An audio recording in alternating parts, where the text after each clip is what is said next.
Hello, everyone. We're going to go ahead and get started. Good morning, good afternoon, and good evening to our participants, and welcome to our webinar, Scaling Up Financing for Clean Energy, Sustainable Landscapes, and Climate Adaptation, brought to you by the Climate Economic Analysis for Development, Investment, and Resilience, or CEADIR activity, financed by the U.S. Agency for International Development. I want to give thanks to the USAID Sharing Environment and Energy Knowledge, or SEEK project, for their support in hosting today's webinar platform. Next slide.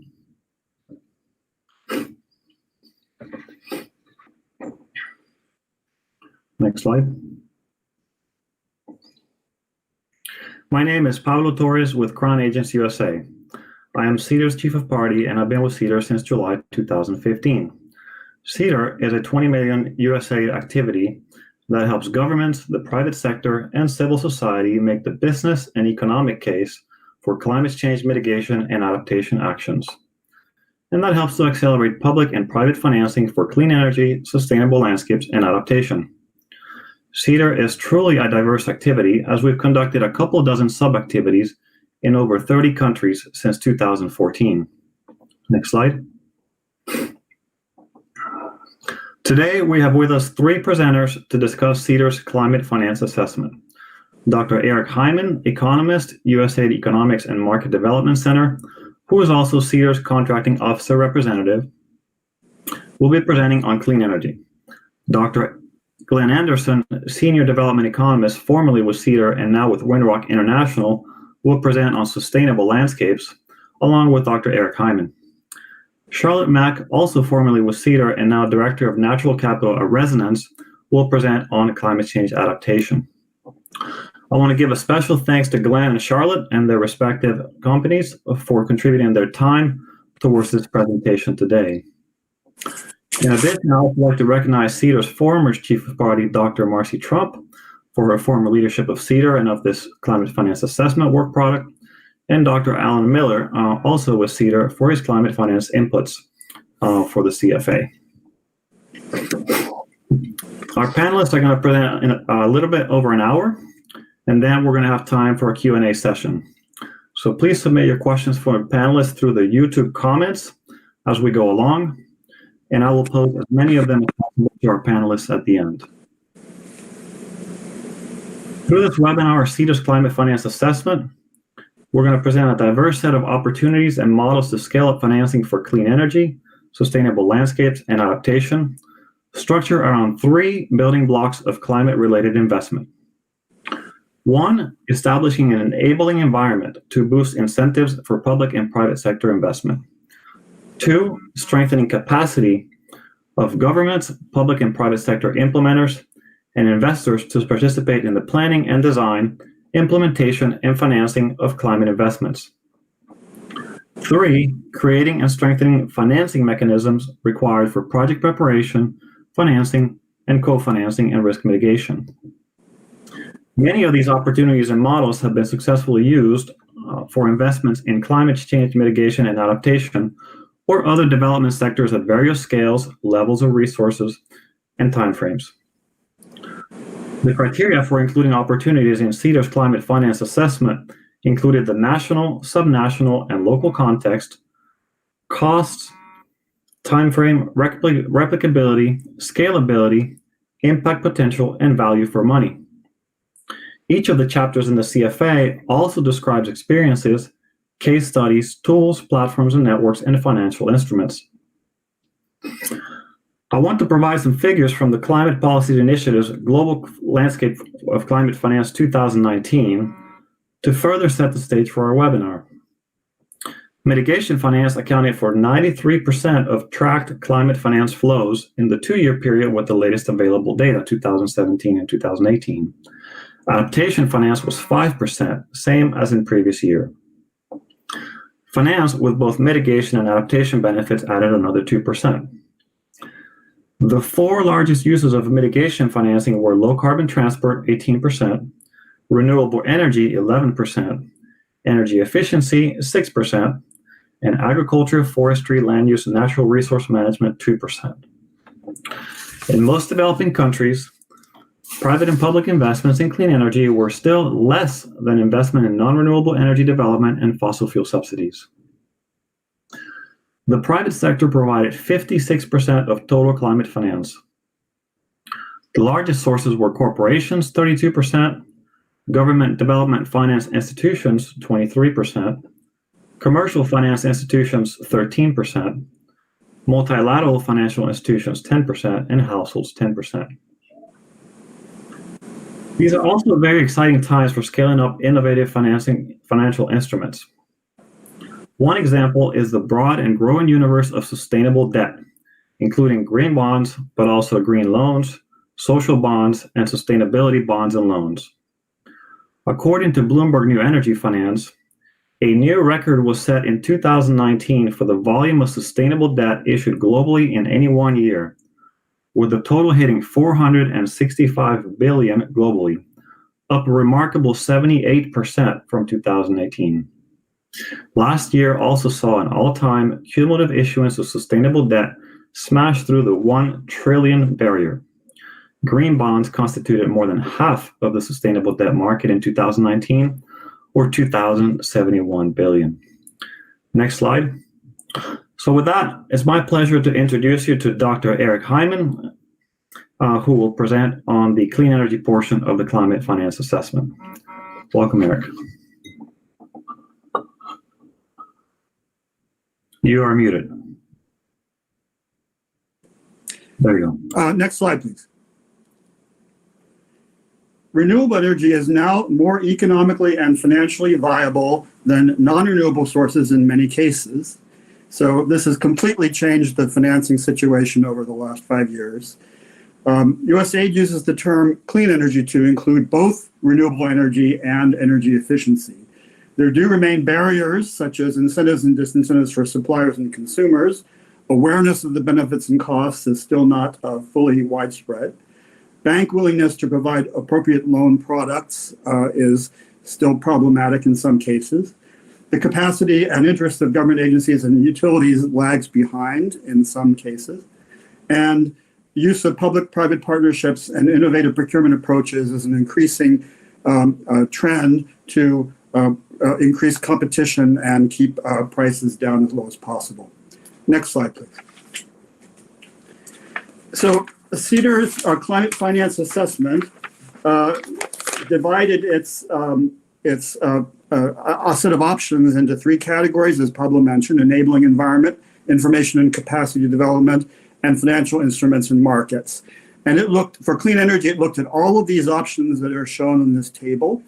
However, I don't have time to present examples of each of them, so I will talk about incentives for competitive markets today, fostering public-private partnerships, aligning investments with development strategies and plans, supporting private-public partnerships, assessing and developing individual and institutional capacity, increasing bank willingness and capacity to lend, supporting financing networks and platforms, supporting clean energy innovation labs and business incubators, supporting specialized lending facilities or funds, and supporting innovative payment systems for off-grid energy users. Next slide, please. So previously, when renewable energy costs were much higher than they are now, governments often subsidized them through what were called feed-in tariffs, which were higher prices for renewable energy than for conventional energy sources. This is no longer necessary now that renewable energy is actually cheaper. And as these technology prices are declining still, there is a need to identify through price discovery the most cost-effective options and suppliers. And auctions are a good way to do that. These result in long-term power purchase agreements. 15 to 25 years are needed for some of these investments that are very capital intensive, preferably with inflation indexed US dollar pricing to maintain incentives for the suppliers. And these have enabled the suppliers to get access to private sector financing quite easily through either the global energy companies that have used corporate equity and on-balance sheet debt. Independent power producers and domestic developers have used project finance from commercial or development banks. And there also has been financing from investment funds or institutional investors, and increasingly from green bonds, which we'll be talking about a bit later. So it's important to ensure adequate grid access and avoid excess capacity in implementing these auctions. Next, please. In addition, CEADIR has provided some reports that have looked at renewable energy auctions in a number of countries primarily for solar and photovoltaic power and wind power. But in addition, CEADIR is currently working a report on the newest developments and auctions for battery energy systems. CEADIR has also worked to develop the capacity of banks to increase clean energy lending. A predecessor project called ALEG developed a clean energy lending toolkit. CEADIR translated it. It's available in French and Spanish as well as English, and has been used to train banks in 4 Central American countries and 8 West African countries in how to identify suitable loan products for clean energy, to help banks understand the technologies and the business models, to assess the market risks and market size and applicant viability. Next, please. Another approach is to support clean energy innovation labs and business incubators. Business incubators are used in a variety of startup business development situations. They often provide space, training, consulting, and sometimes financing for early stage companies. It's a relatively costly approach, so it has not been the main approach that's been used for clean energy. Innovation labs are an interesting approach to identify new solutions that emerge over time and collaborations. One example is the USAID Development Innovation Ventures Program, or the DIV, to test and scale up creative solutions. It's open to applications from applicants in any country of the world for projects in any sector and country where USAID operates. It's open to not-for-profit and for-profit organizations. Government agencies can participate through sub-award agreements with prime applicants. And it has a series of maximum grant sizes for different purposes, ranging from proof of concept up to $200,000, testing and positioning for scale up to $1.5 million, scaling up to $5 million, and evidence grants to document the learning up to $1.5 million, based on annual program statements that describe what the agency is looking for each year. This approach has also been of innovation labs has also been used in developing countries.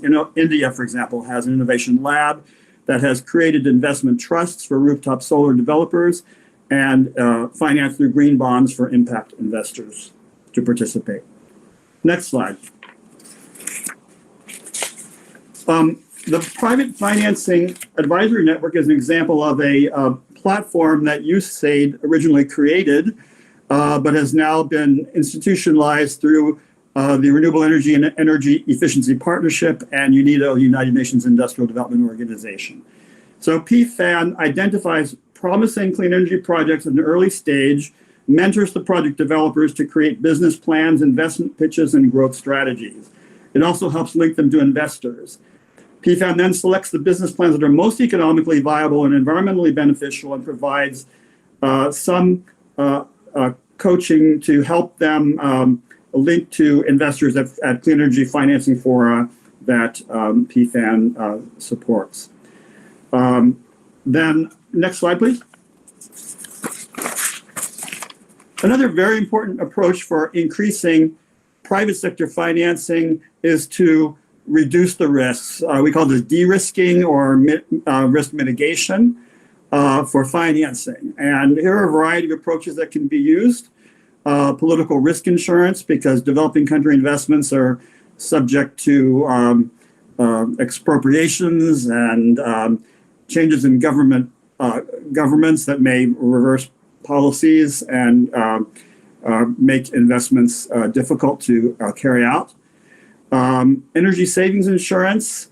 There's several kinds of insurance here. One is there are energy service companies, or ESCOs, that will provide energy efficiency savings investments for private companies or government agencies or institutions. And they will often guarantee a minimum savings in energy costs for their customers. But to do that, they need to reduce the risks by getting insurance to help share those risks. There also are parametric insurance policies available now for large scale hydropower or solar or wind power investments to enable them to withstand cash flow problems that might arise from droughts or floods or any other kinds of impacts on the renewable energy resource availability. There are partial risk or credit guarantees. These were previously implemented by the USAID Development Credit Authority, which has now become part of the U.S. Development Finance Corporation through a merger with the Overseas Private Investment Corporation. Also export credit guarantees for suppliers, and then a variety of other approaches that businesses use, formal sector businesses use all the time, for currency hedging, commodity swaps, future market transactions to reduce their risks. Next slide, please. We also find when we talk to banks in developing countries that in many cases they say, well, we would like to do more clean energy lending, but we have difficulty getting a good enough pipeline of bankable loan applications. So one approach is to help potential loan applicants develop bankable loan applications. And EcoBank in Ghana had an untapped USAID Development Credit Authority loan guarantee for beyond the grid renewable energy loans. And to help increase the pipeline for these loans, CEADIR contracted with some private individual business advisory service providers in Ghana and Rwanda to work with the developers and help them prepare viable loan applications. And another interesting feature about this is the business advisory service providers were compensated on a payment for results basis. There were limited payments based on milestones of progress in the loan approval process, with the bulk of the payments tied to actual approval of the loans and based on the transaction value of the loans. And this succeeded in stimulating $6.6 million of renewable energy loans from EcoBank in Ghana. Next slide, please. Another approach is to support clean energy lending facilities or funds. Some examples are the Global Innovation Lab for Climate Finance. The African Development Bank and World Bank have supported funds for energy development. And the U.S. government Power Africa program for both on-grid energy as well as beyond the grid energy for project preparation. Next, please. PAYGO systems are an interesting approach that's been very successful in helping to reach bottom of the pyramid buyers in developing countries at the household or small business level, who are either in areas where the electric grid does not reach, or in areas where the electric grid services are unreliable, and therefore there's a need to develop generally rooftop solar to provide a more reliable source of a moderate amount of electricity, not a large amount. And these approaches have involved a financing mechanism that involves a lease purchase approach, because the capital costs of rooftop solar are quite high for many of these customers who are relatively low income. But they're paying they're often paying high prices for electricity if they have grid service. And by charging them based on their use of the electricity from the rooftop solar systems and applying that to financing for purchasing those rooftop solar systems. Eventually, they will pay them off, and they will then be able to access power for free of charge. And there are a variety of approaches: savings groups, microloans, or bank lending to support that. And one of the interesting approaches is for banks to provide loans to the providers of PAYGO systems so that they can finance their customers themselves and reduce the transaction costs that banks would incur in dealing with a lot of small borrowers. Next, please. Green bonds are an approach to really transforming financing of clean energy. These are tradable debt securities for investments that have environmental benefits that meet the green bond principles of the International Capital Market Association. They can be issued by governments, multilateral international development banks, or private companies. But they have to be large in order to be saleable in the capital markets, generally $80 to $100 million, because the transaction costs of issuing them are high. So oftentimes, if you're taking a package of loans from a bank or multiple banks, you have to warehouse those loans until you reach that minimum transaction size, and then you can issue a bond and refinance them and provide that money back to the banks for relending. To date, these are not providing lower interest rates than standard bonds do, but bond financing is much lower cost in general than a direct loan financing. And often the green bonds are easier to sell to impact investors and financial institutions. And many development banks have provided support for green bond issuance. Next slide, please. So this table, which I'm not going to cover entirely, but it shows that a taxonomy of green bonds in different sectors. And there are formal certification criteria that have been issued by the Climate Bonds Initiative for many of these sectors already. Some are still under development and some are still to begin. But you can take a look at that later. Next, please. Blended public-private finance is another approach. Blended finance uses public finance or international donor finance or government finance to induce investments by the private sector by reducing costs, reducing transaction costs. And there are a lot of very interesting approaches to do that. USAID's Invest Assistance activity has run a grand challenge on water and energy for food, basically a competition for good ideas that it funds. USAID has developed a pipeline that USAID Invest Assistance has developed a pipeline for the Prosper Africa Initiative on Trade. It's been involved in private sector engagement with a gender focus or a COVID-19 recovery focus.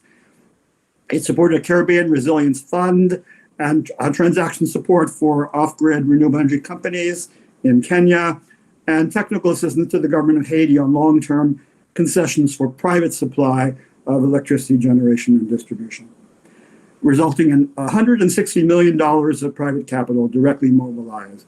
So these are funds that otherwise probably would not have been invested by the private sector to that extent, and that donors cannot provide themselves in that large an amount. Next, please. So I'd like to introduce Glen Anderson, who will be talking about sustainable landscapes finance. Glen is a senior development economist with Winrock International, formerly the adaptation lead for CEADIR. And Glen has more than 29 years of international experience. And I'll turn it over to Glen. Thank you. Okay, thank you, Eric. Next slide. Good morning, good afternoon, good evening to participants, and thank you for joining us for today's webinar. Eric and I are going to tag team the presentation on sustainable landscapes. I'll cover about 10, 12, 13 slides, and then Eric will present a few slides on REDD+ programs. Investments in sustainable landscapes are designed to reduce greenhouse gas emissions and increase carbon sequestration through protection, sustainable management, and restoration of land ecosystems. Sustainable landscape programming aims to achieve globally relevant reductions in net agriculture, forestry, and other land use, greenhouse gas emissions, and help partner countries promote low-emission development, sustain livelihoods, and advance governance and resilience goals. Sustainable landscapes programs advance greenhouse gas goals by increasing carbon storage or avoiding deforestation and land changes that release stored carbon to the atmosphere. Investments in sustainable landscapes also generate value chain benefits, promote sustainable livelihoods, maintain or increase ecosystem services, and yield adaptation benefits. Climate variability can impact year-to-year productivity and revenues, while longer-term climate change, and particularly temperature change, can affect the suitability of lands for production at different elevations. Next slide. The table provides a list of the options that were featured in the Climate Finance Assessment Report. Mostly I will focus on those in the first and third columns, but it should be noted that many of the projects and programs described feature information and capacity development components, as well as the components on enabling environment or financial instruments and markets. Sustainable landscape programs promote mitigation through improved planning, monitoring, and sustainable management of forests, enhancement of forest carbon stocks, which is the REDD+ program, climate smart agriculture, and a suite of policies and incentives, information products, and social and environmental safeguards to enable millions of smallholder farmers and growers to increase productivity, product quality, to enhance and sustain livelihoods. Next slide. Buyers of agriculture and agroforestry products can play a role in promoting greenhouse gas emission reductions, improved environmental performance, and sustainable production among its suppliers.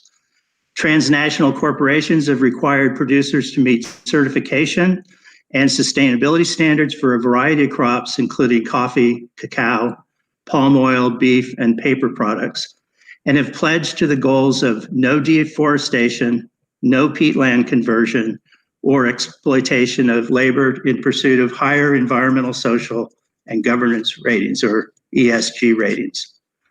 Producers benefit from access to hopefully lower cost financing or financing that is available that would not otherwise be, and presumably receive better prices for their certified product. To date, the transnational corporations have failed to meet their pledges, although the extent of the shortfall has been difficult to accurately assess for lack of effective monitoring. Last year, 14 civil society organizations launched the Accountability Framework Initiative to build monitoring capacity to ensure companies meet their commitments to end deforestation and address social issues. Next slide. One of the major barriers to certification is the cost to demonstrate compliance with certification and sustainability standards. The Borneo Initiative, funded by the Dutch government, supports the certification of natural forest areas in conjunction with the Indonesian Association of Forest Concessionaires and the Worldwide Fund for Nature. The initiative promotes partnerships between the Forest Stewardship Council, which is one of the certifiers, government agencies, local NGOs, forest concessionaires, and overseas timber trading companies. It provides forest concessionaires in Kalimantan with technical assistance, links to certified product markets, and grants to defray the costs of forest product certification. The forest management and controlled wood certificates result in higher prices and create incentives for sustainable management of forests, which serve as a buffer for protected areas and provide expanded range for endangered species, such as the orangutan. Next slide. The Initiative for Sustainable Forest Landscapes, ISFL, is managed by the World Bank and was established and capitalized by the governments of the United States, Germany, Norway, Switzerland, and the United Kingdom in 2013.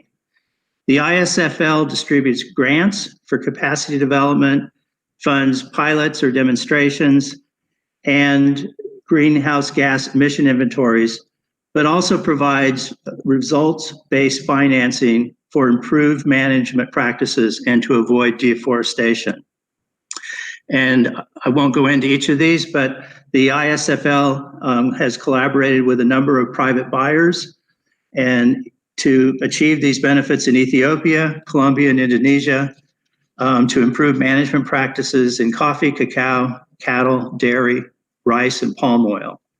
Also in Indonesia, ISFL supports a program to improve fire management and green villages. Next slide.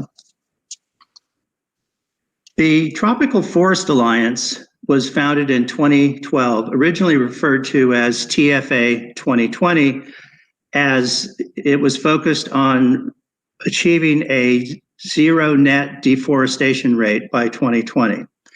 It was initially a partnership of the Consumer Goods Forum and the United States government. It focused on a number of the products that we've talked about so far: soybeans, palm oil, beef, paper products, but later on cacao. Since 2015, the TFA Secretariat has been based at the World Economic Forum in Geneva. And more recently, the government of Norway has capitalized a fund referred to as the Production, Protection, and Inclusion Fund for investments in agricultural production that do not contribute to deforestation or peatland conversion. TFA has supported programs in Latin America, West and Central Africa, and Southeast Asia. Next slide.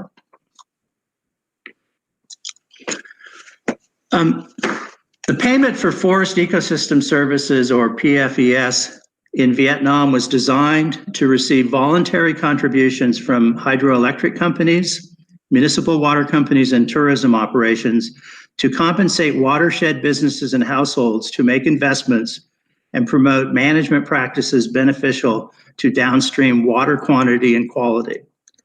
Voluntary payments are deposited into the Forest Protection and Development Fund and then dispersed for grants and loans in 44 provinces in forested areas of Vietnam. One thing that's interesting to note here is the time that was required from the initial engagement of Winrock in 2006 to the onset of implementation in 2012. As we have learned across development sectors, policy reform is often the most difficult way forward and time-consuming, but it can result. The results can be quite impressive. Just recently, Vietnam has added a carbon PFES program that will receive revenue from cement factories and coal-fired power plants based on the amount of carbon that's released. Next slide. Another payment for environmental services program is the Cloud Forest Blue Energy, which is a payment for ecosystem services, but can also be viewed as a pay-for-success financing mechanism. The program is structured differently than the Vietnam program in that payment by hydropower companies is made only after an independent evaluator has verified the value of benefits in terms of increased water supply, which facilitates increased power production, and improved water quality, which allows hydropower companies to avoid O&M and depreciation costs resulting from better sedimentation control. The Nature Conservancy and the Conservation International are testing the concept in 3 watersheds in Colombia, where pay-for-success financing may be promising. Once the concept is demonstrated, they hope to raise blended public-private financing for initial watershed investments. Commercial rollout is planned for stage 3 beginning in 2026. So similar to Vietnam, the gestation period to go from design and piloting to actual operation can be significantly long. Next slide.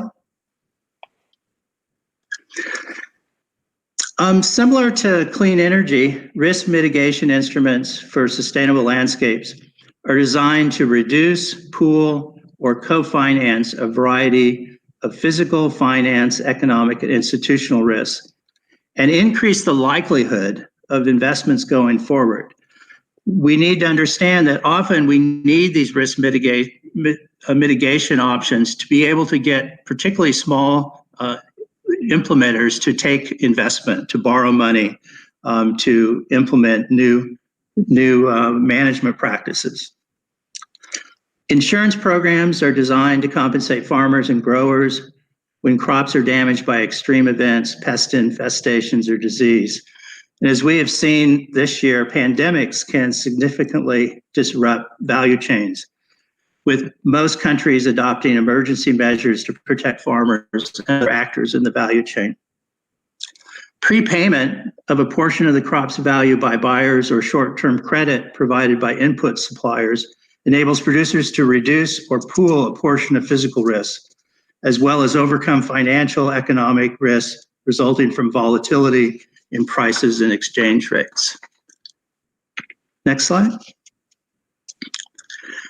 This slide presents 3 examples from the USAID-funded Green Invest Asia project of advanced purchase agreements and bundled technical assistance options that can serve as a catalyst for farmers and growers to cover annual planting and cultivation costs, or even to make longer-term investments to rehabilitate or renovate agroforestry plantations.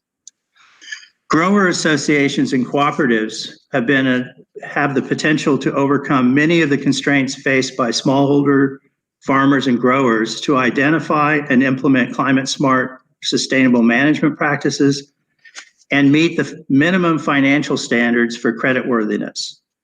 These organizations play an important role as a middleman and can more effectively negotiate prices for hundreds of growers in associations or cooperatives. Next slide.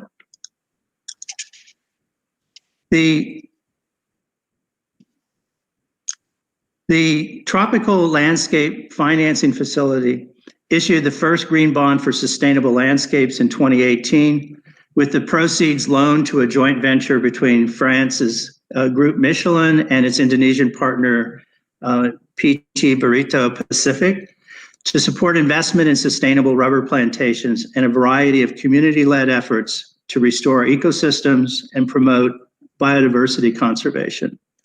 The loans covered rehabilitation and improved management of rubber, improved management of forested area, and set aside land for wildlife conservation. In addition to transitioning to sustainable rubber production, resulting in a near doubling of productivity and creating 16,000 fair-wage jobs, the forested areas of the plantation will provide a buffer zone for Bukit Tigapula National Park, one of the last remaining habitats for Sumatran elephants, tigers, and orangutans. Next slide.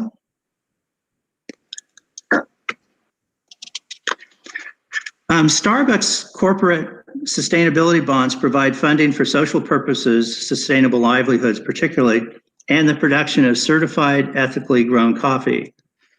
While this is not a sustainable landscape bond focused on greenhouse gas emission reductions, we wanted to share this example to demonstrate the potential for large corporations to scale up financing far beyond the capacity of development assistance organizations.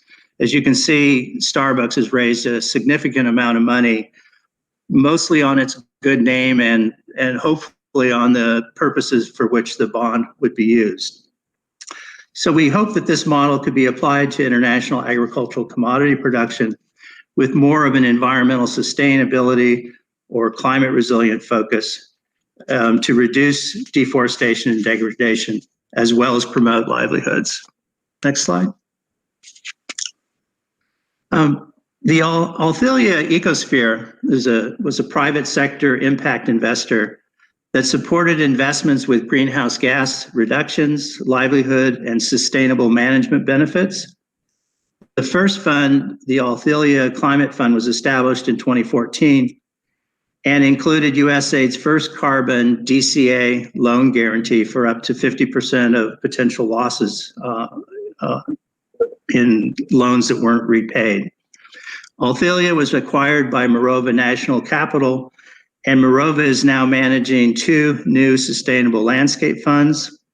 The Sustainable Ocean Fund is a collaboration with Conservation International and the Environmental Defense Fund to demonstrate the sustainability of small-scale fisheries through improved management practices, including reduction of waste and spoilage, and investments in better boats, refrigeration, and processing. The second new fund is the Althelia Biodiversity Fund in Brazil. And here, Morova and its partners aim to deploy blended finance for protection and restoration of biodiversity and support of livelihoods in the legal Amazon of Brazil. USAID helped to co-design this fund in partnership with the International Center for Tropical Agriculture, and USAID DCA is also providing loan guarantees for both of these new funds. Next slide. Yet another sustainable landscape model are the 2 livelihood funds that support investments in agroforestry, ecosystem restoration, and rural energy products featuring improved household wood stoves. The funds loan money to NGOs who co-design, monitor, and implement the projects. NGOs repay the loans from the proceeds from carbon credits, and investors in the 2 funds receive certified carbon credits over a 10 to 20-year period. The investment funds have set a target to sequester 22 million tons of carbon dioxide equivalent and have already financed the planting of 130 million trees and 120,000 improved household cook stoves. I will now turn the podium back to Eric, who will present the slides on REDD+.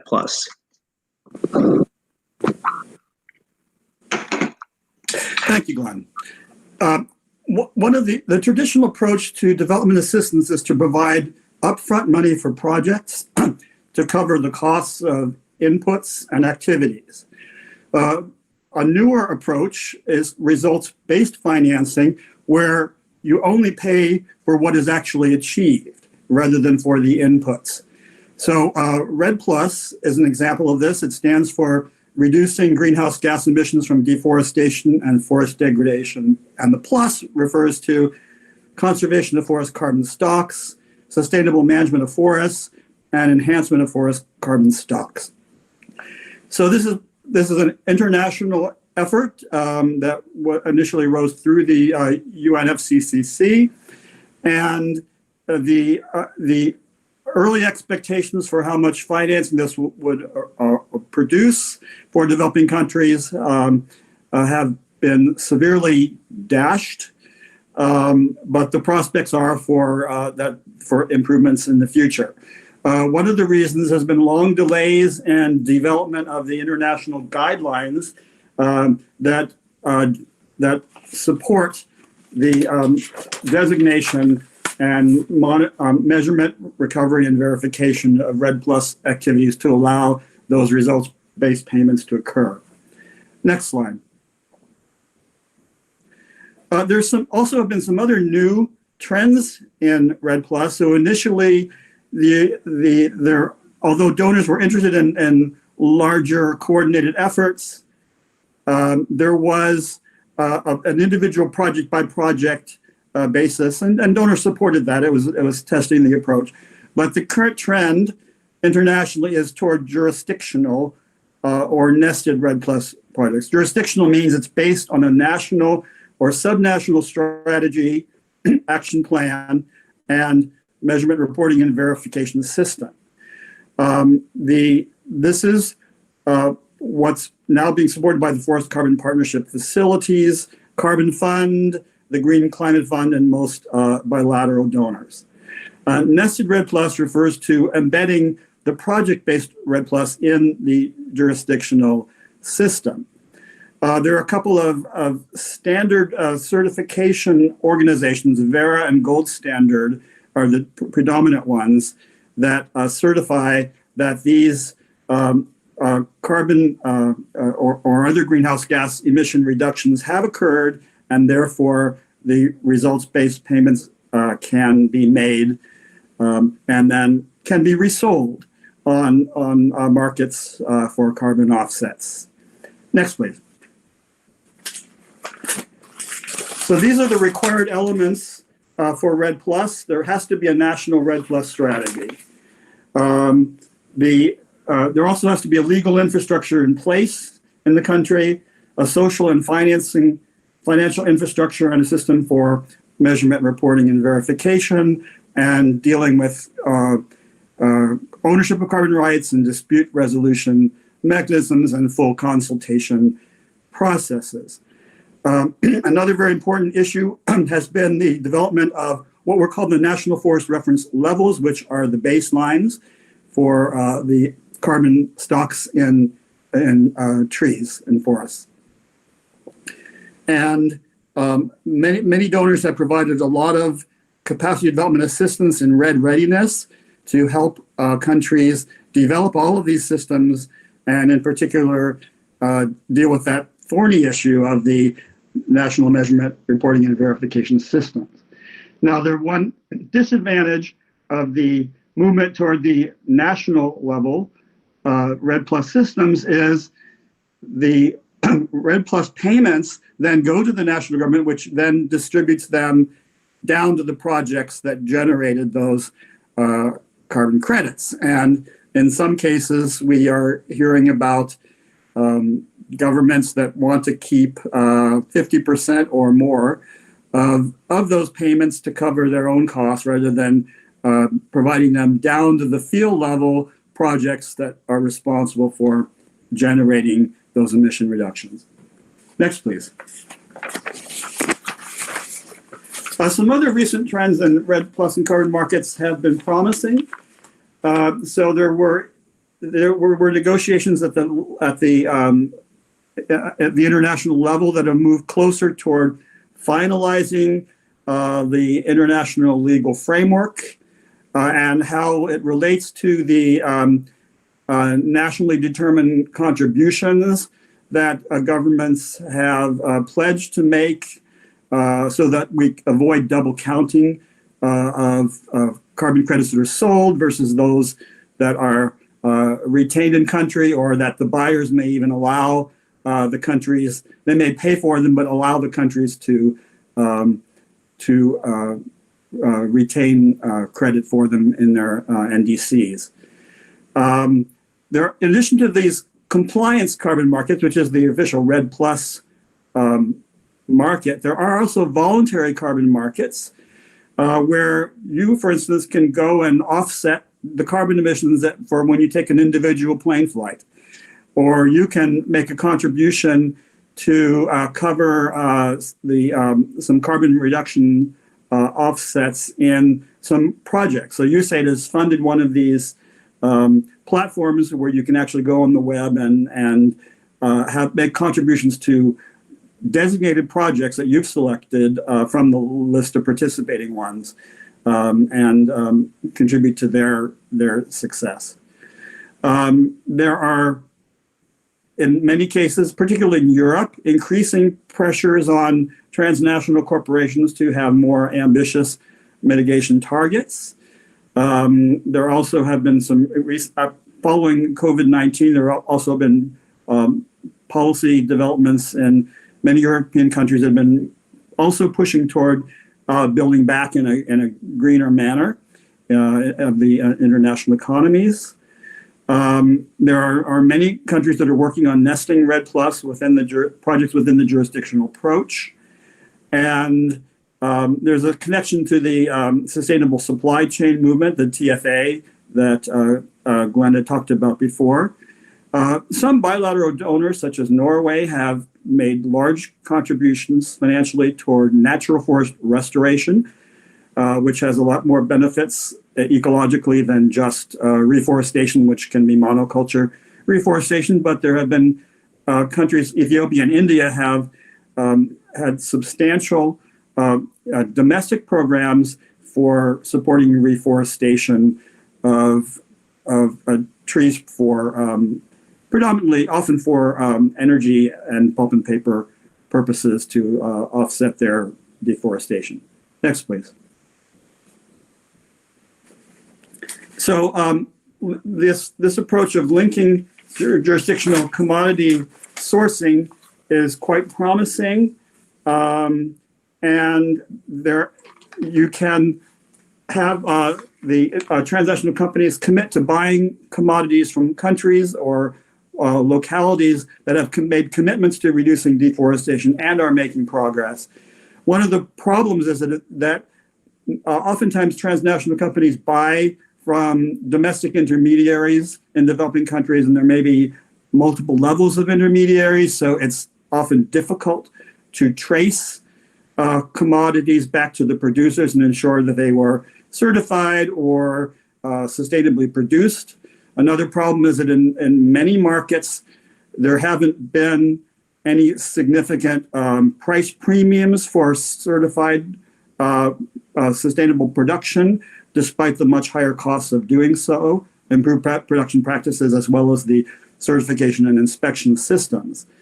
But if we can get this international jurisdictional commodity sourcing scaled up, it's more efficient than doing project level or farm level certifications. There is a website that I've listed at the bottom that shows commodities or jurisdictions that have been participating or interested in REDD+ commodity sourcing. Next, please. There also are a couple of new funding sources for REDD+. Well, the first one is CORSIA, which is the International Civil Aviation Organization's sectoral cap and trade program. If you asked me a year ago, I would have said that was a very promising source of substantial new funding for REDD+, but of course the airline industry is in financial distress, and so the deadline, the targets for when the voluntary period will end and mandatory period will begin are likely to be subject to change, and the amount of funding may not be as promising as originally hoped. But they would require jurisdictional REDD+ to avoid leakage. Leakage means if you have you reduce deforestation in one area, but you may increase it in another area within that country or in another country entirely, which is often a problem if you're buying a product like palm oil from one country that's making progress in reducing deforestation, and then other markets in other countries, particularly that are more price sensitive than those in Europe and the US, are buying from producers within those countries or other countries that are not reducing deforestation and are encouraging continuing deforestation. Another promising approach is California's Tropical Forest Standard, which allows California's cap and trade program to offer offset credits for emission reductions in tropical forests overseas, which may be also beneficial for California because those may be less expensive ways of achieving greenhouse gas emissions than reductions that take place in California's own industry or transport systems. Next, please. I'd like to introduce Charlotte Mack Heller, who is Director of Natural Capital for Resonance, which is a consulting firm, and who was formerly a climate finance specialist with CEADIR. Charlotte? Thanks very much, Eric, and thanks to all the participants for joining us today. It's really great to be here. Next slide, please. So since we aren't really sure of who is in the audience, one thing I wanted to clarify before we got into the options is what we mean by adaptation, as it's considerably different from the mitigation activities that Glen and Eric just discussed. So adaptation are measures that reduce vulnerability or increase the resilience of people and the built and natural environment to climate variability and change. And really what we're talking about is ways that we can reduce exposure, sensitivity, or build adaptive capacity. today. So when we talk about adaptation, we're really talking about responding to the impacts of climate change. And in general, adaptation investments that are done now are cost-effective ways to reduce economic damages that are expected in the future. But the thing about adaptation is that private sector investment is somewhat different and in many cases more challenging than the sustainable landscapes and clean energy field. And this is due to a number of different factors. It includes things like the willingness to invest now is limited because of the inherent uncertainty of the types, magnitudes, and timing of climate impacts. It's also difficult to design appropriate adaptation measures because of the lack of information, the need for really highly localized designs, and the fact that many measures are often public goods where the private sector doesn't see a need to intervene. And then there's also often a lack of clarity in the business models and financial returns with adaptation projects. So this affects the bankability and makes the risk reward profiles unattractive to the private sector. And while it's undoubtedly challenging, increased investment in adaptation is really, really important so we can close the adaptation financing gap and adequately build resilience to future impacts. Next slide, please.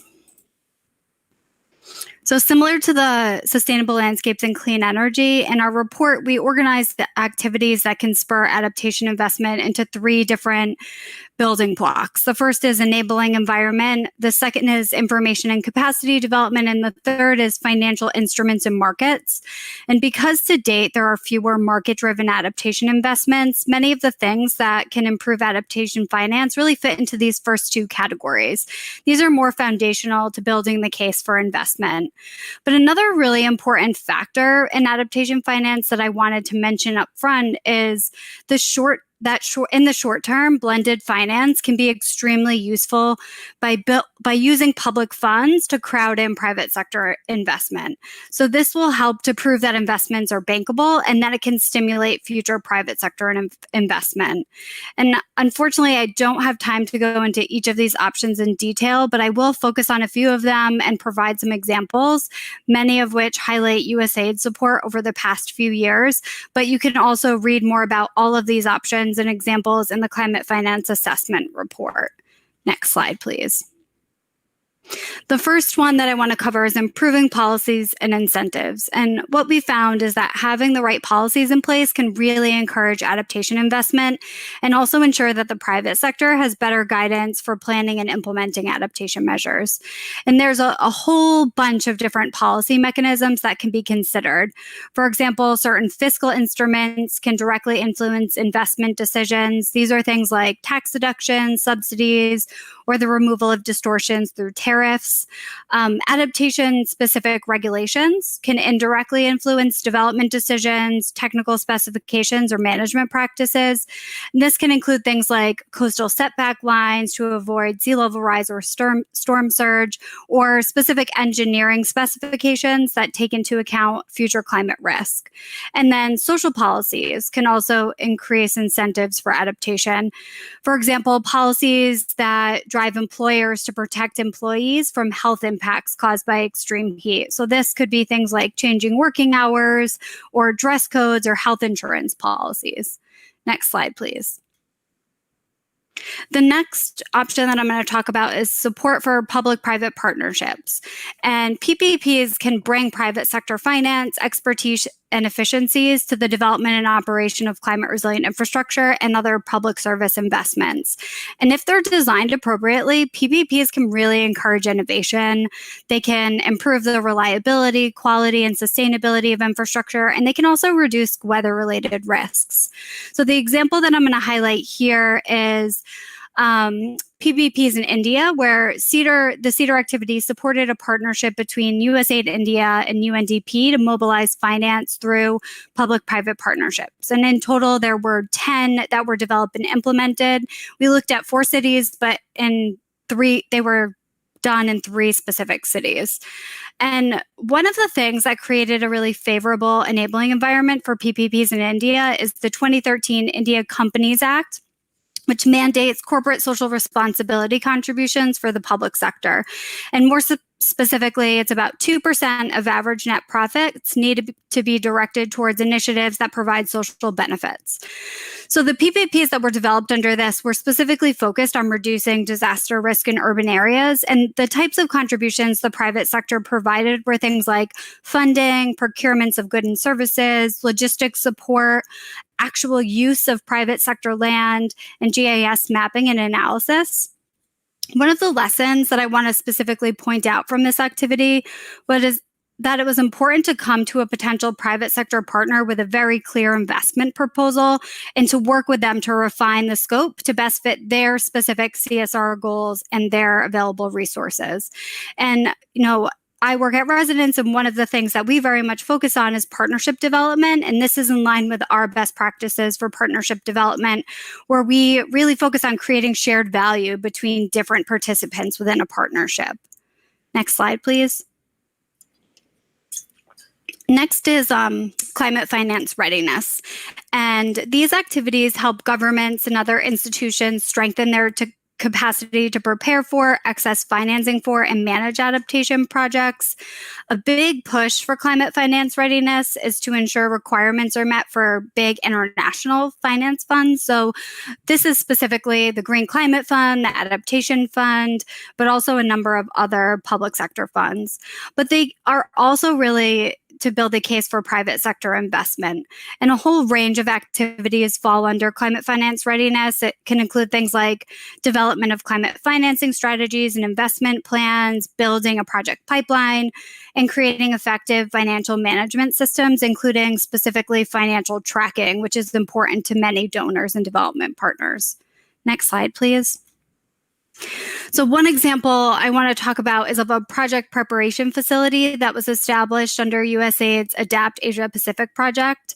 And this project preparation facility supported governments to prepare project proposals for external funding, to connect project implementers with sources of financing, and also to enhance government readiness to manage and report on this climate finance. The project supported preparation of 36 adaptation projects in 14 countries in the Asia Pacific region and leveraged over $550 million. And we found that project preparation facilities can be really useful for climate finance readiness, especially as it relates to pipeline development, which is one of the greatest challenges for private sector investment in adaptation, as well as Eric mentioned previously in clean energy. Next slide, please. The next option is the willingness and capacity of banks to finance adaptation. So what we found is that many financial institutions lack the product, systems, and market knowledge needed to support strong markets for adaptation investment. And development partners have a really great opportunity to step in here and provide technical assistance and capacity strengthening activities to improve financial institutions' ability to lend. These actions can help to do things like changing financial institutions' perceptions about risk, returns, and potential volume of business.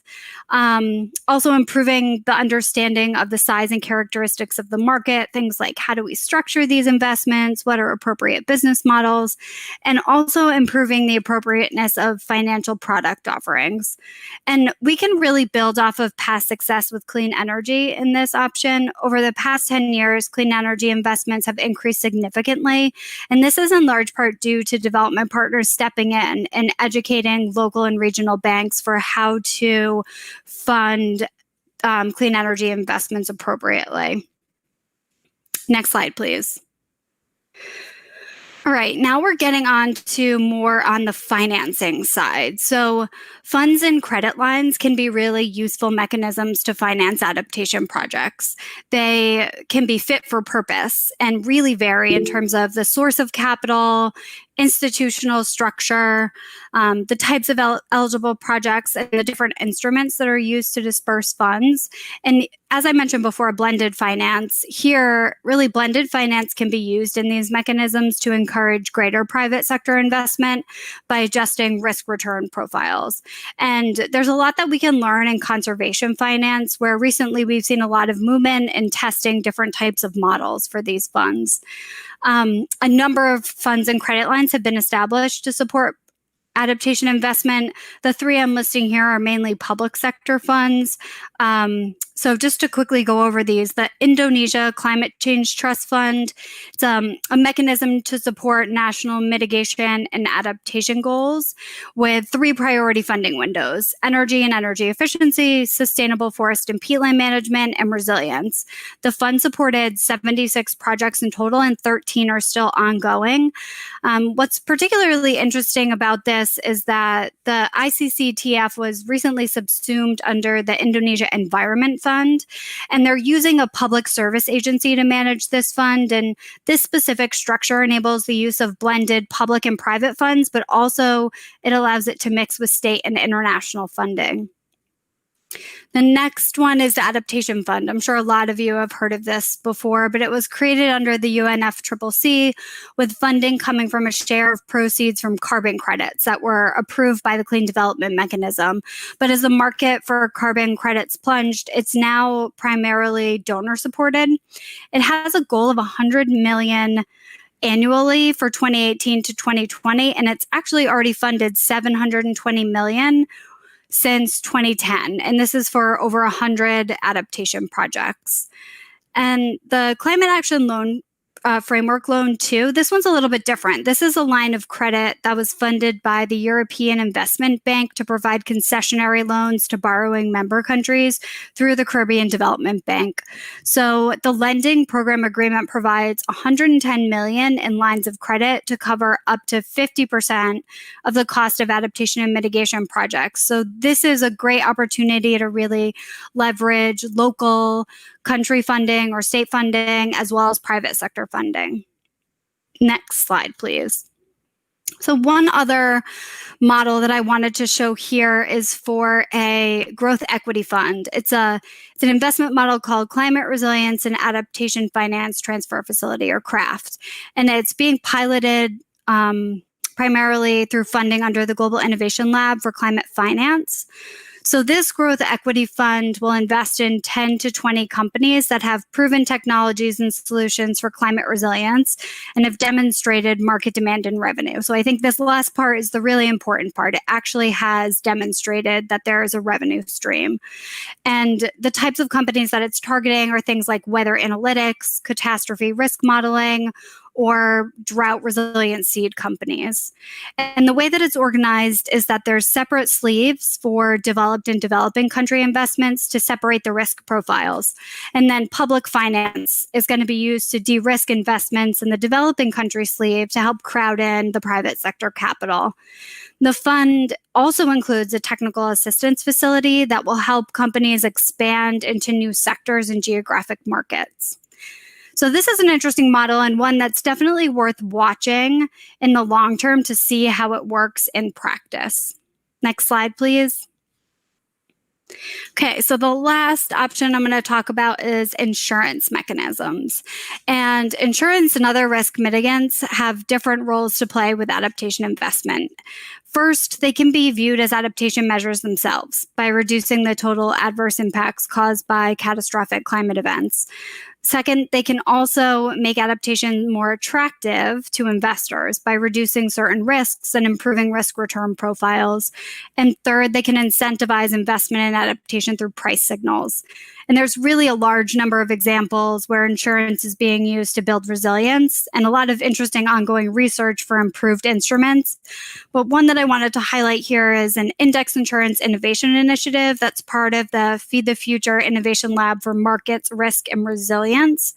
And this is funding 14 different efforts to improve agricultural index insurance as a tool for small-scale farmers and pastoralists to manage weather and other risks towards long-term resilience. So I encourage you, if you have time, to check out some of the activities that it's supporting, as it can serve as really good resources and some interesting examples. And that is all I have for today. I'm going to hand it back to Pablo. Okay, thanks very much, Charlotte, and of course, Eric and Glenn. We've now reached the Q&A portion of our webinar. We have about 20 minutes or so. Before some of you drop off, I want to make sure you know that we will be sharing this webinar recording So you will receive a copy of it, and which also includes our contact information for follow-up.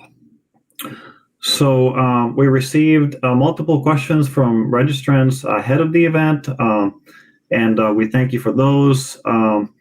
Many of those were answered through our slides presentations today, and I'll still pose a couple of them to our panelists.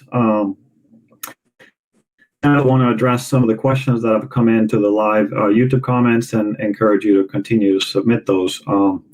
We won't be able to get to all the questions, but we'll do our best to answer some of them in writing after the webinar as well. The first question came to us from Chris Hancock at Winrock, and I'm sure it's one that many of you have in your minds in one way or another. In fact, Carrie Max over the YouTube comments posted a similar variation, which is, Chris asked, how has COVID created new opportunities and challenges for adaptation financing? And I want to expand on that question further to include mitigation financing, and also maybe phrase it in a couple of different other ways by asking, will COVID enable or inhibit a green economic recovery? And of the many financial models we've described in the CFA, are there any that stand out as most effective to rapidly respond to the COVID crisis?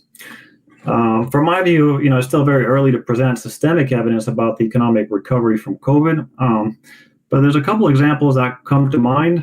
One of them has to do with rural health clinics and the response that development assistance organizations have provided to finance rapid renewable energy electrification of those clinics to provide a COVID health response, and for which there's surely a large share of concessional and development finance.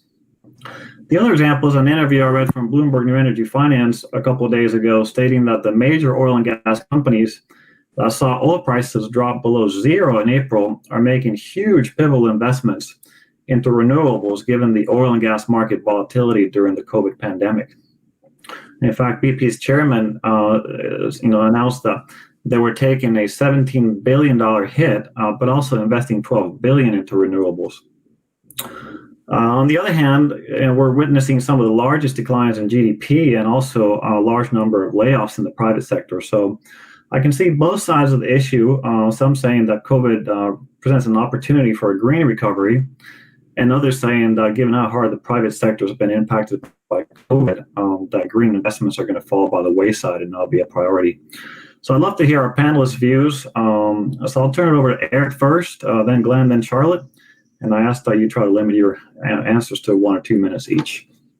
Okay, so I think that overall the effects are negative. I unfortunately don't see a large silver lining.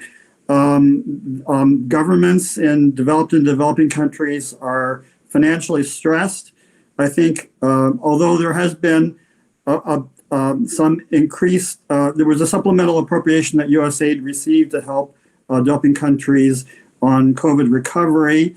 I think the long-term effects on development assistance are going to be negative because of the financial effects on a developed country tax revenues, and also economic growth rates may remain lower than expected for quite some time. Yes, oil prices dropped for a couple of days below zero, mainly because there were problems in shipping and storage, and the storage capacity was insufficient and storage costs zoomed up.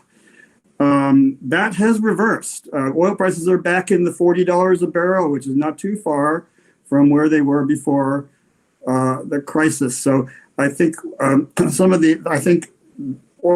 prices are a major factor in the viability of renewable energy investments, but so is capital availability, and that is going to be a concern. I think there has been some discussions in Western European countries about growing back greener, but it still remains to be seen what can be done. I wanted to mention one other. It was kind of like it was another kind of results-based financing that USAID had been involved in India, not in climate finance, but in financing the development of private health clinics because the government couldn't reach all remote areas effectively itself or cost effectively. And so this results-based financing called a social development bond that USAID helped pioneer in the health area succeeded in providing a large amount of additional funding that was not otherwise available through results-based financing rather than traditional development upfront financing approach. Well, it was not a fast approach, but it's a scaled approach. Thank you. Glenn? I guess I'm up next. Okay, thank you. At Winrock, at the end of June, we did a webinar in Senegal on fisheries, climate finance in the fisheries sector, and we included about 4 or 5 slides on COVID. And the travel industry, cruise lines weren't the only boats that were stranded after the virus broke out. A lot of the industry ships could not come into port, and a number of fishermen were out there. High-end, particularly restaurant quality fish, that market fell apart quite rapidly. And overall, the net effect was quite negative. I've also looked at coffee value chains, and there was a survey done by the International Coffee Organization that surveyed 16 of the coffee exporting countries. And what was interesting is even though we have done quite well to introduce risk mitigation measures to try to incentivize smallholder farmers and cooperatives to take loans, the governments of these coffee producing countries had to step in and add additional things. And some of what was involved was most of the countries rescheduled debt, loans, and even mortgage payments. They provided new sources of access to finance and subsidies, temporary unemployment benefits, and also some tax exemptions and holidays. And so one other thing that's interesting, and we observed this in Peru, is that a lot of the service workers in the big cities like Lima lost their jobs during the pandemic, and they went home, often to the Amazon region. And this put additional pressure on the resources in that area and on food supplies.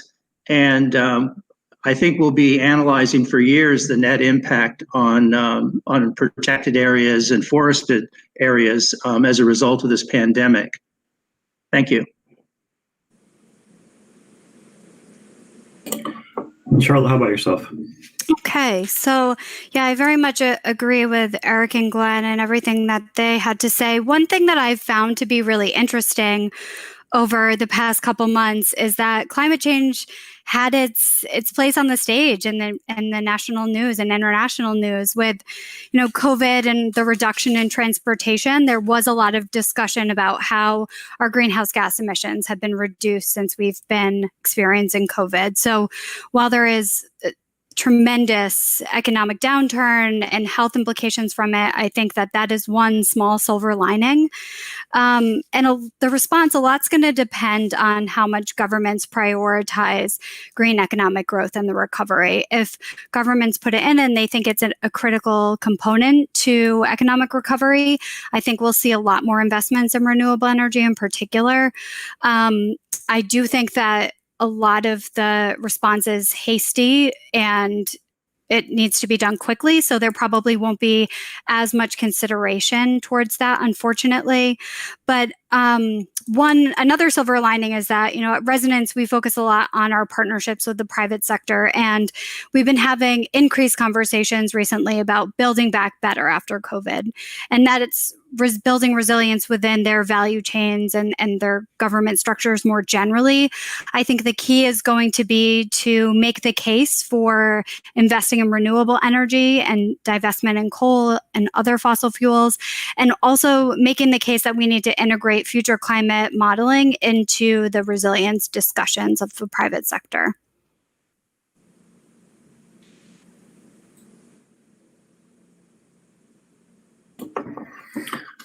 Okay, thanks very much for those views. Let me take another question. This one came to us from Marco Buttassoni at IADB, who asked, as we try to invest in climate mitigation or adaptation, how do we make sure we avoid projects that would reduce greenhouse gas emissions or increase resilience in the short term, but would lock in emissive technologies that would become more expensive to replace? So I'd like to pass this question on to Eric to answer, and then I'll move on to a couple of other questions on SL and adaptation. Yes, so I think the answer is a bit different for adaptation and mitigation. So for adaptation, there have been a number of studies. The World Bank has done economics of adaptation studies for multiple countries, and they show that the costs of adaptation are relatively low. 1 to 2% for infrastructure development. If you can invest them when you're designing those infrastructure projects, the costs are not that high. It is, of course, much higher cost to try to retrofit them in later. The other promising feature in adaptation is that a lot of the infrastructure is still being developed in developing countries, or was investment rates were high pre-COVID. So a lot of this, there was going to be a lot of new infrastructure investment anyway, where you could build in adaptations and measures from the beginning. For mitigation, I think the main point about avoiding lock-in is where there are, of course, some highly capital-intensive carbon sequestration processes that have been technically shown to work in a couple of large-scale pilots. For instance, that can recover carbon dioxide and use it in petroleum or natural gas extraction to increase the efficiency of extraction rates. Those are very, very expensive. They're really government subsidized or corporate subsidized pilots. We definitely don't want to lock in expensive investments in those areas at the moment, because there are far less costly ways of promoting mitigation. We have a tool in economics called marginal abatement cost curves, where we look at the cost effectiveness of different mitigation options. In general, the renewable energy ones at present are often tend to be most cost effective, although there are many investments in sustainable landscapes that are also cost effective and provide broader environmental co-benefits as well. Thank you.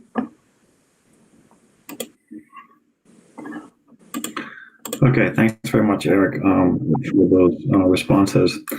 I want to take a couple of questions combined that relate to sustainable landscapes, and particularly RED, and I think sustainable value chain. So Jim Tarrant asked on the YouTube comments, have national RED Plus strategies been addressing transboundary forest, e.g. joint plans with other countries? And another question we got from Aaron at Wageningen University, forgive me if I didn't pronounce that correctly, is how can finance for climate and landscapes really reach the local level in developing countries? So let me turn over to, I guess maybe let's have Glenn go first, or Eric respond on that. I'll take the second question if Eric wants to take the first. Okay. Just ask you to be brief, please. Okay, so am I? Yeah, I'm off. Okay, good question on how to reach the local level on sustainable landscape. I mean, we've always had the expression top down and bottom up. And I think when we look at investments by small farmers and growers, that we really need to understand the decision-making calculus of these organizations. We need to understand how they value risk, what their concerns are about volatility in prices and making longer term investments. But we also have to recognize that they often have not taken loans. In many situations, they do not have secure land tenure, which makes it very difficult to provide collateral to take loans. And so we really have to understand, the types of decisions that the farmers are willing to make. And the real challenge is to do significant changes in management practices that allow you to be sustainable, to rehabilitate and renovate your crops. What we find in commodities such as coffee is that many of the trees are far beyond their productive age and need to be replaced. But if the farmer suffers cash flow problems and doesn't have a lot of savings to be able to replant and wait for revenues for 3, 4, 5 years in the future, it's very difficult. So one thing we need to do is understand how these people make decisions and what motivates them to make particularly longer term sustainable investments. And the other thing I mentioned earlier is I believe that producer organizations and cooperatives can play a really significant and important role in better connecting farmers to technical information, providing financial management, planning experience, and even serving as the entity that can borrow money. Thanks, Glenn. So the first part of the question had to do with RED addressing transboundary forests. And then the second part had to do with climate financing for landscape reaching the local level in developing countries. Okay, so RED Plus has not really attempted to deal with the international transboundary issues. It's been difficult enough trying to deal with the within the national level issues. So I think there have been a couple of cases where two neighboring countries have, like Costa Rica and Guatemala and Belize, have cooperated in helping to designate and support protected areas of forests that cross international boundaries. But I think that's really a very different issue.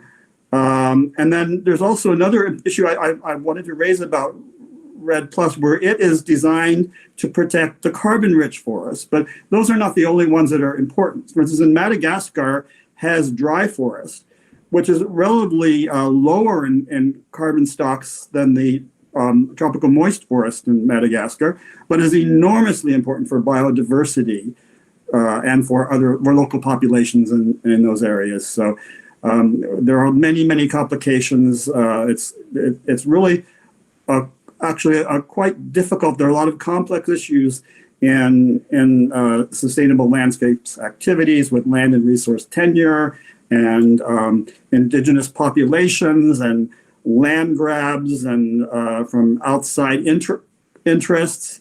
And it varies by sector also. So for instance, for a crop, coffee and cacao are generally smallholder crops because they're so labor intensive, but palm oil can be, there are economies of scale in large palm oil plantations because it's very fertilizer intensive.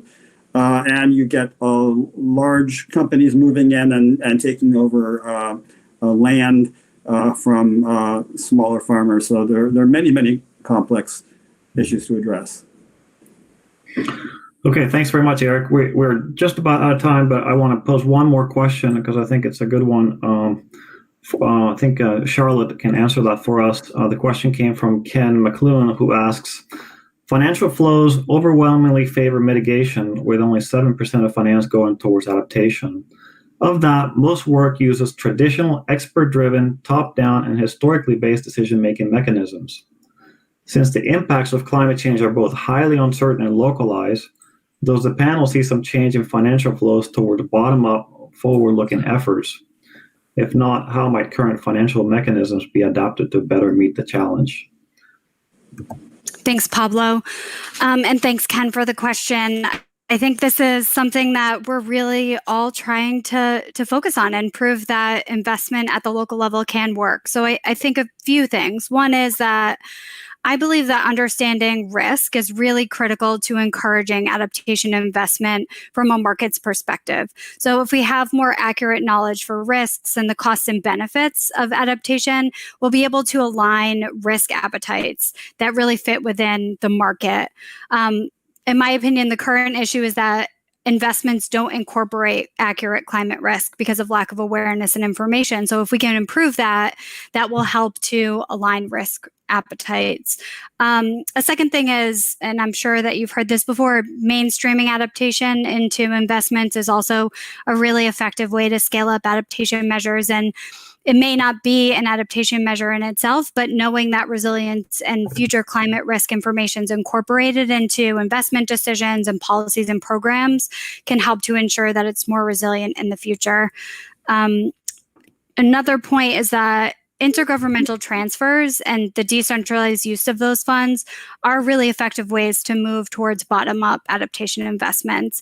I think one of the challenges here is going to be making sure that local decisions are informed by accurate climate risks and climate information. So capacity building is going to have to go along with that. And then lastly, I think the more that we can harness market forces, the more we'll see adaptation investments. So we really, at this point in time, need to be testing investment and business models, figuring out ways to generate returns on investments, and then documenting and communicating these successes. I think there has been under attention paid to adaptation. I think we had been starting to get some recognition of that, and the Green Climate Fund has tried to focus more of its financing on adaptation in recent years, and partly because of there was concern that we were not going to meet the 2 degrees Celsius warming maximum target, and that we needed to begin to cope with what was going to happen since insufficient progress was being made in mitigation. And yes, I also agree that there's been a large history in development assistance of top-down approaches that did not take sufficient attention to the small-scale producers at the field level, and did not succeed, and we do need to avoid making those same mistakes again. Thanks. Okay, so we reached the end of our allotted time. Went a few minutes over. Thanks for your patience, everybody. I just shared on the YouTube comments the link to the CEADIR Climate Finance Assessment on the Development Experience Clearinghouse. I want to thank all participants for joining us today. I think we had over 300 people joining the feed.